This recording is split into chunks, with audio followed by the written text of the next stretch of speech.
Today, I continue my Decan walk with the second Decan of Taurus, an earth sign with a fixed energy that is ruled by Venus, the goddess of love and beauty and harmony, but also a goddess that can have to do with finances and money. And we're going to see that with this Decan in particular. Like and subscribe if you enjoy the content. I have a lot to unpack. First, we'll talk about the planets that rule this particular deck, and then I'll get into some symbolic images from ancient esoteric texts, as well as the tarot cards, of course. And then finally, I'll give you an example. George Lucas, the famous filmmaker, and creator of Star Wars, had his rising sign in this decan. So he's a great example. Okay, Taurus one. Let's talk first just about what Taurus energy is. I said already that it's a fixed earthy sign ruled by Venus, right? And the symbol for Taurus is the bull. So there's always going to be a fixed quality, a stability, a groundedness to people who have their ascendant in the sign of Taurus. But the second decan of Taurus is a little bit different than the other two decans. The first decan of Taurus, which we covered in the last video, the tarot image that was associated with that is the Five of Pentacles. And you see in this card two people struggling to survive, not quite aware of the spiritual support that might be in the background for them. And there's a quality of people with their ascendant in the first decan of Taurus to persevere and work really hard, and also to be concerned about lack and poverty and questions like that. And I went into all of that with the last video. But now, when we move from the five energy, which numerologically can have to do with conflict, to the six, we get more of a quality of harmony. And I'll talk about that a little bit later in the video. But first, let's talk about the planets that rule this decan. The planets that rule the second decan of Taurus are Mercury and the moon. When we think about Mercury, we think about strategy, the capacity to think, the way the mind works, and communicates and can organize information. Mercury has a strategic quality to it. And then when we think of the moon, of course, we think of mother and nurturing and the rhythms of the universe, the way in which we predictably know when the tide is going to come in and the tide is going to come out, right? The moon is directed to the tide, as well as to like a lot of natural processes in the material world, including, for example, women's menstrual cycles, right? So there's something about the moon where it can relate to timing and getting in connection with lunar energy. Like we know with the new moon and the full moon, we can do certain practices to try to manifest in the world, right? So there's something about people who have the lunar quality about them, who not only care about nurturing and preserving, but they also care about creating and containing energy to create something in the world and tapping into the deeper energy of the rhythms of existence to create something, to maximize the capacity for something to be produced in the world. So we really see the combination of this lunar energy with the Mercury energy in the second decan of Taurus. People with this as their rising sign can tend to be very successful in the world. They can be prolific creators, and also people that care to sustain and make strategic, Mercury, decisions about how or what they do with their creative product, with their success, how they distribute that out into the world. We're going to see that reflected in that Six of Pentacles card in the tarot deck. We'll talk about that a little bit later. So those are the two planets that are associated with the second decan of Taurus. But then we also have ancient images from the Picatrix, which was a magical, a book about how to work with magic and astrology, as that was from like the 10th century, I believe. And then also Agrippa, who wrote a book of occult philosophy. I think it was around the 16th century. And both of them have the same image for this second decan of Taurus. And I'm just going to read it to you because sometimes the original language is much better than something I might just throw out of my head. So, in Agrippa's book on occult philosophy, he describes this decan, or the image associated with this decan, as a naked man holding a key in his hand. This is a face of power, nobility, and dominion over people, as well as the acquisition of wealth and treasures. So let's unpack that a little bit. The idea of a key, there's something about this decan where people who have it in their rising sign have sort of a key to how to unlock the something in the world, how to find success in strategically to unlock potentials and opportunities or hidden treasures. And it requires control and mastery to do this unlocking. And we can see that we're going to talk about George Lucas and the amount of dedication and hard work he put into creating his films and his empire, really, because it ended up becoming a financial empire. And then, so we have the key. I have to add in one little more point. There's another person who we could use as an example who has their rising in this decan, and that is Queen Latifah. And it's very interesting. She also created an incredible empire, prolific, was a powerful figure, a queen, right? But one of the most interesting things is if you look at one of her videos, and just in general, when she's doing music videos, she often has a chain with a key around it, around her neck. That key is associated to an event in her life where her brother died.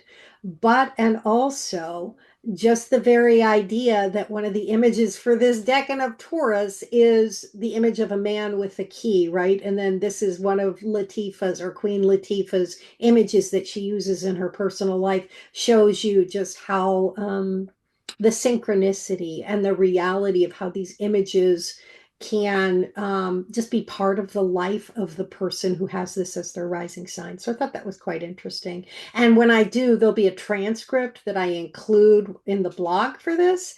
And I'll throw in an image and a reference to the video where not only there's a key around her neck, but she's also waving a key at the very beginning of the video. So this is something that is important for her.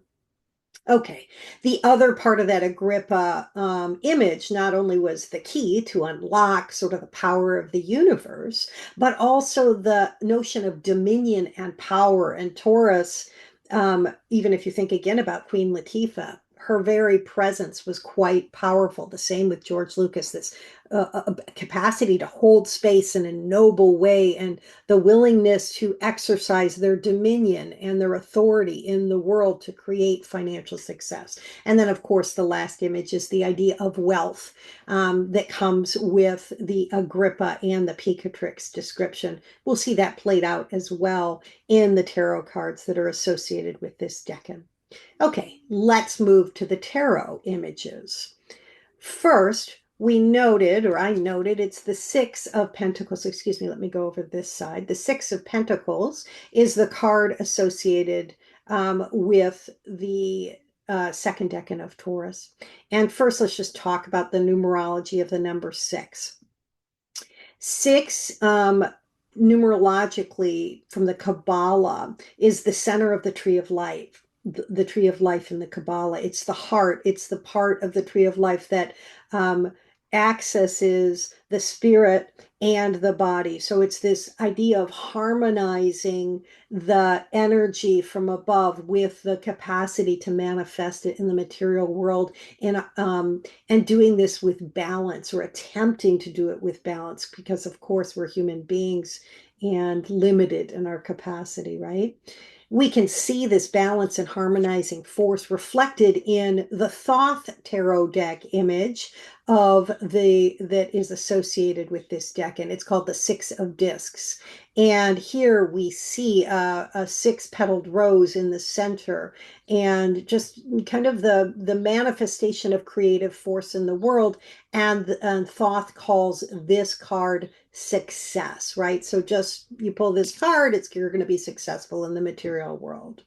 Then again, when we expand this with the Six of Pentacles, which is a much more complex image, we get some other ideas. It deepens our understanding of this second decan of Taurus.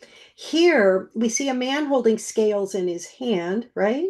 The scales are not balanced, and you see that money is going into the hands of one of the I'm going to call them beggars, because that's something about the card that's a little disturbing too. You can really see the issue of what it means to give money and to have success gives you power. And how do you use that power in the world? Who do you decide to give money to, and who do you ignore? Right? So there's a lot of complex energy in this card.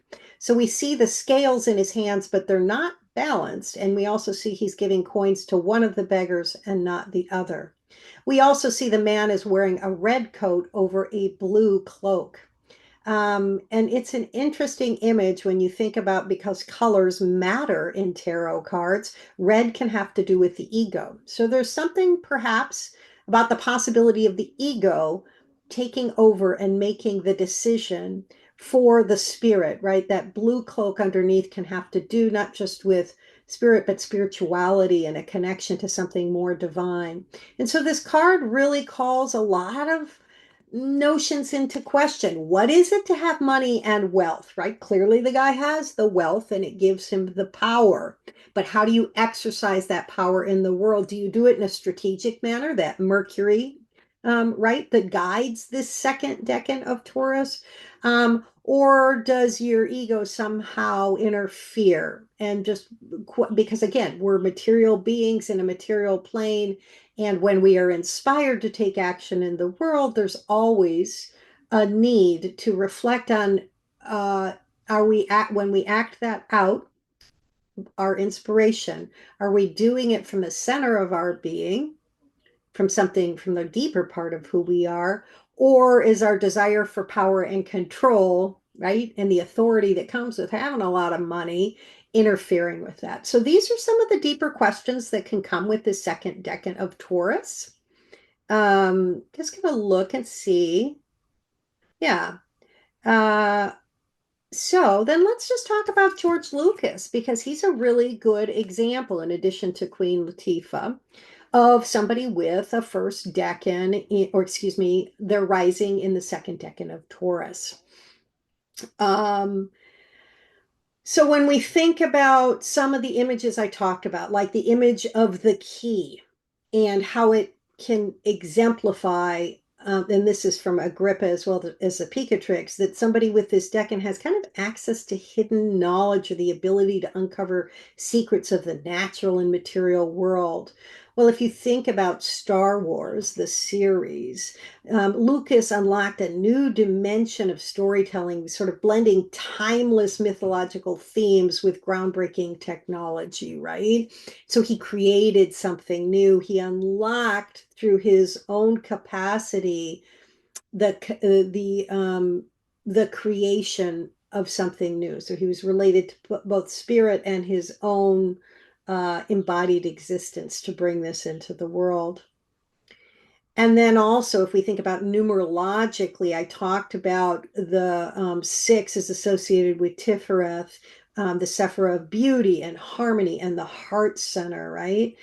And it represents balance between the spiritual and material worlds. And this was really a concept that was central to his films. They had a spiritual and a philosophical themes, but they also resonated with what it is to be human in the world, the struggle of Luke Skywalker to sort of individuate and grow, and also to take authority back for himself. I'm just going to riff on that for a second, because if you look at this tarot card once again, you see one of the questions of this card can have to do with, people in power and authority and other people potentially becoming dependent on them, right? And so when Luke starts out the movie, he's naive and young and he's looking to other people for advice, but what he ultimately needs to do is take back his own authority. And so anyway, we see some of that reflected in the film as well. So, and again, that mimics the balance, harmony, and prosperity that we see in this Oops, it's upside down, in the success card from the Thoth deck also mimics that because, again, Lucas was able to harmonize different elements of myth and technology and storytelling into a cohesive whole. And that can really be the quality of the sixes. They are the, on a practical standpoint, that they're the most accomplished of each of the elements. So the six of Pentacles is the sort of the height in some ways of the capacity to achieve in the world, hence its name success, right? And then we have the Rider Waite card again, and we talk about distributing the coins, and it can have to, so people with this Decan as their rising sign might be philanthropic. And boy, was Lucas philanthropic in 2012. He sold his film enterprise to Disney Studios for $4 billion and made a commitment to give this money to the greater world, to improve the world. And not only that, but he did it in a strategic way, right? He wasn't just, there's something about this card or people with the energy of this Decan where when they decide to give money, it's going to be in a responsible way or in an attempt to fulfill their vision in a way that feels like it's aligned with the world. They're careful about how they make decisions around money or around sharing their resources because they want it to achieve the most possible. So for Lucas, here's a quote from him about his intention for donating or for creating a foundation that would use this money, an educational foundation. He said, "I am dedicating the majority of my wealth to improving education. It is the key to survival of the human race. We have to plan for our collective future, and the first step begins with the social, emotional, and intellectual tools we provide to our children." So this was a big deal. And so you see the grounded, serious nature in some ways, the strategic nature of this second decan of Taurus when it comes to how to distribute wealth. But and also, we noted in the Six of Pentacles card that there's a power dynamic in this card, the haves and the have-nots. This guy with all the money, sorry, the guy with all the money is standing above, right? So there's a differentiation, a dichotomy. He's got the money and somebody else is in a position of being one down. So the card or people with this energy as they're rising can be people who maybe struggle with questions around power and control. After all, Earth is, I mean, this is fixed Earth. It's not only that Taurus is the fixed Earth sign, but the second part of Taurus is the fixed part of the fixed decan of the fixed sign. So there's a quality, as we all know, with fixed signs of you can get a little stubborn, a little set in your ways, a little desire to be the one who makes the decisions, right? So we really see this. And you can see this in George Lucas's personal life as well as in his films, the questions of power and control coming up. First of all, in his personal life, he demanded total creative control over his product and ran over his movies, right? He not only wrote them, but he directed them, and he had very firm ideas, Taurus, of how this should all play out. And so he would get into conflicts with people over his creative vision, but he held his ground because, he's a Taurus. He's a second decan, fixed Taurus, right?